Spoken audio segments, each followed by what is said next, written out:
Gujarat bulletin ન્યૂઝમાં આપનું સ્વાગત છે। આટકોટ શ્રી સ્વામિનારાયણ ભગવાનની 245મી જન્મ જયંતિની ઉજવણી બહોળી સંખ્યામાં ભક્તજનો ઉપસ્થિત રહ્યા। આટકોટ સ્વામિનારાયણ મંદિર ખાતે ભવ્ય સ્વામિનારાયણ ભગવાનનો 245મો જન્મ જયંતિની ઉજવણી કરવામાં આવી, જેમાં સંત દાસ સ્વામી દ્વારા સત્સંગ ધૂન સત્સંગનું આયોજન કરવામાં આવ્યું હતું, જેમાં બહોળી સંખ્યામાં ભક્તજનો ઉપસ્થિત રહ્યા હતા।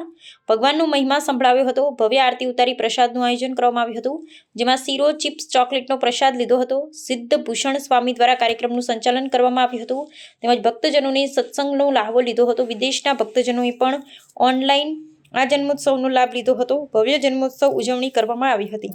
રાત્રે 10:10 અહીંયા આટકોટ મુકામે દરેક સંતો ભક્તોની હાજરીમાં, ગ્રામજનોની હાજરીમાં ભવ્યતાથી ઉજવાઈ રહ્યો છે।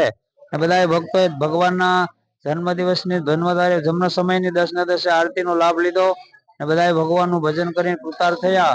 દરેક પોતાના જીવનમાં ધન્યતા અનુભવે છે। આજનો દિવસ આપણા માટે મહાન છે અને ધન્ય છે, કેમ કે બપોરે ભગવાન રામનો જન્મદિવસ, સાંજે ભગવાન સ્વામિનો જન્મદિવસ। દરેક ભક્તોએ ખૂબ જ કથા વાર્તા, સત્સંગ, ધૂન ભજનનો લાભ લઈ પોતાના જીવનને ધન્ય બનાવ્યું છે। સર્વને મારા ભાવથી જય સ્વામિનારાયણ।